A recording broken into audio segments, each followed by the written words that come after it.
विनोद कांबली 1990 के दशक का ये उभरता हुआ सितारा। आखिर क्या हो गया कि ये वर्ल्ड फेमस इंडियन क्रिकेटर अचानक से आज पूरी तरह से असफल हो गया है, नाकाम हो गया है और उसके जीवन का हाल काफ़ी ज़्यादा बद से बदतर हो गया है। क्यों? आज वो फाइनेंशियल स्ट्रगल कर रहा है और हर तरीके से असफल हो गया। इसी को आज हम डिकोड करने की कोशिश करेंगे, इसी को आज हम जानने की कोशिश करेंगे। गाइस, आपको पता है कि विनोद कांबली और सचिन तेंदुलकर अपने ज़माने के सर्वश्रेष्ठ प्लेयर थे।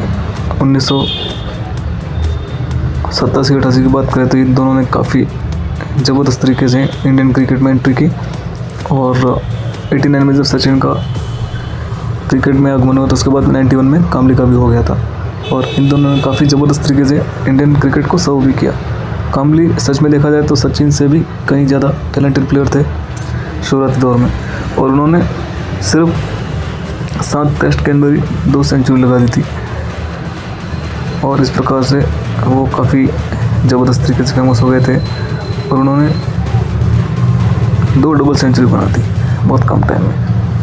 बात तब की है जब वो बचपन थे ही दोनों साथ में खेलते थे, साथ में पढ़ते थे और उन्होंने 664 रन की पार्टनरशिप बनाई जो कि एक वर्ल्ड रिकॉर्ड है और उसके बाद से ही दोनों लाइमलाइट में आए और जब दोनों ने कड़ी मेहनत की तो इन दोनों का सिलेक्शन भी हो गया। काफ़ी अच्छे दोस्त भी थे। कांबली अपने आप में एक परिपूर्ण बैट्समैन थे, एक परिपूर्ण प्लेयर थे, लेकिन आखिर में ऐसा क्या हो गया कि ये प्लेयर जो एक समय में करोड़ों का मालिक था अचानक से आज धरती पर आ गया। उसके पास मैच जीवन को चलाने के लिए बेसिक जो नीड्स होती है उसको भी वो फुलफिल करने में नाकाम है। आखिर में ऐसा क्यों हो गया? डिफरेंस काफ़ी सिंपल है कि सचिन ने हमेशा ही हार्डवर्क किया, डिसिप्लिन रहे, उन्हें ये पता था कब कहाँ क्या और कैसे करना है, कब कहाँ कितना कैसे बोलना है और समय का सदुपयोग किस प्रकार से करना है। अपने प्रोफेशन को लेकर वो काफ़ी सीरियस थे और हमेशा ही उन्होंने वो कंसिस्टेंसी दिखाई, जबकि विनोद ने ऐसा नहीं किया। कांबली हमेशा से देखा गया कि वो अलग तरह के स्टाइल्स में, अलग अलग तरह की डांस पार्टीज़ में और वो यहाँ तक कि नशे की लत में भी डूब चुके थे और जहाँ से कमबैक करना उनके लिए ऑलमोस्ट नामुमकिन सा हो गया।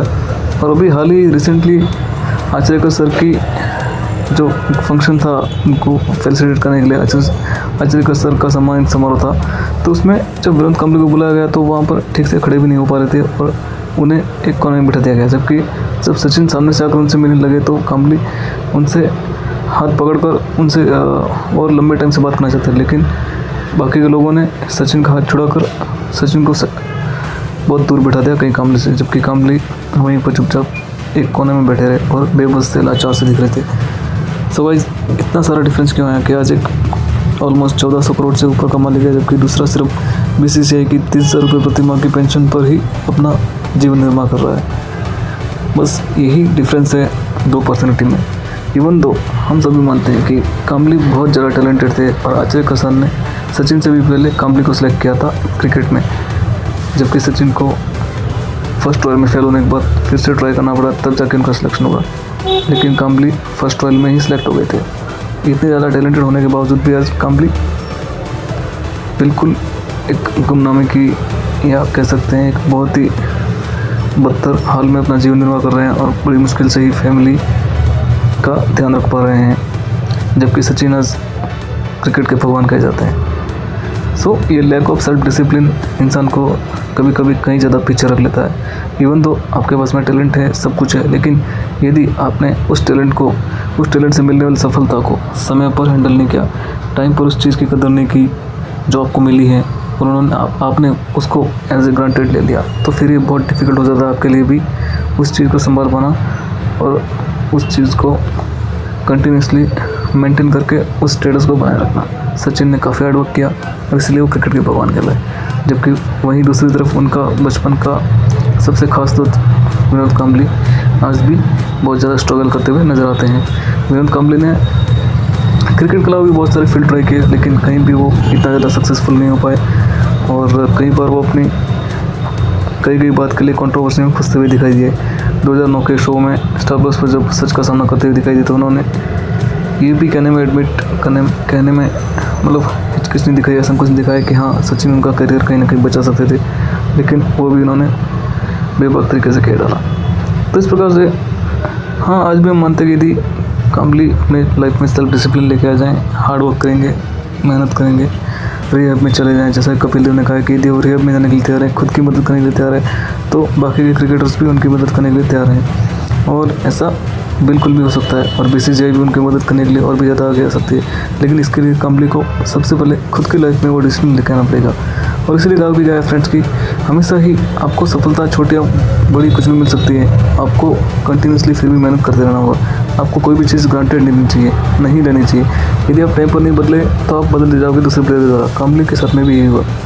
काम्बली शॉर्ट पिच गेंदों को खेलते हुए काफ़ी स्ट्रगल करते हुए नजर आते थे, तो उसको फिर राहुल द्रविड़, गांगुली जैसे प्लेयर ने रिप्लेस कर लिया उनके ज़माने में। और इसीलिए जब 1996 के बाद में वो जो सेमीफाइनल हुआ श्रीलंका के सामने, उसमें जब इंडिया हार गया बहुत बुरी स्थिति में, मतलब ऑलमोस्ट हार गया कगार था, तो मैच को स्थगित कर दिया गया, तो काम्बली रोते हुए नजर आए और वो तस्वीर काफ़ी भावुक कर देने वाली थी इंडियन क्रिकेट के लिए। लेकिन यही है कि विलियम काम्बली फिर से एक सॉलिड कमबैक कर सकते हैं। क्रिकेट जगत में वो कुछ कमेंटर, एनालिस्ट या कुछ भी बन सकते हैं, जैसे कि बहुत सारे क्रिकेटरों में करते हुए दिखाई देते हैं। मैच विश्लेषक, वो अच्छे कमेंटर बन सकते हैं और दूसरे भी कई अलग अलग कोच या मेंटर ऐसे बहुत सारी भूमिकाएं निभा सकते हैं, क्योंकि वो टैलेंटेड तो है ही। लेकिन इसके लिए भी खुद को उन्हें तैयार करना होगा, फिर से उन्हें खुद के ऊपर वापस फिर से कड़ी मेहनत करनी होगी, सब तरह के व्यसनों से दूर रहना होगा और एक डिसिप्लिन लाइफ को उन्हें जी कर दिखाना होगा। उस डिसिप्लिन को लाइफ में लेके आने के बावजूद ही काम्बली सक्सेसफुल हो सकते हैं। हाँ, ये ज़रूर माना जाता है कि काम्बली की हेल्प करने के लिए बाकी के क्रिकेटर्स भी पीछे नहीं रहेंगे, बीसीसीआई भी पीछे नहीं रहेगी, क्योंकि हम ऐसे एक गोल्डन ट्रेजर को हम अपने हाथों से ऐसे वेस्ट नहीं होने दे सकते। ऐसे टैलेंटेड प्लेयर को हमें फिर से प्रिजर्व करने की ज़रूरत है और उनका टैलेंट हो सकता है इंडियन क्रिकेट के लिए आने वाले समय में भी काफ़ी ज़्यादा हेल्पफुल हो सकता है। लेकिन काम्बली को अपनी तरफ से भी इसके लिए पहल करनी होगी और उन्हें डेफिनेटली एक डिसिप्लिन लाइफ जी कर ही बताना होगा। हाल ही के इंटरव्यू में काम्बली ने कहा भी है कि वो कमबैक करेंगे और उनका बेटा भी उनकी तरह अच्छा क्रिकेटर है और वो भी डेफिनेटली इंडिया में आएगा एक दिन।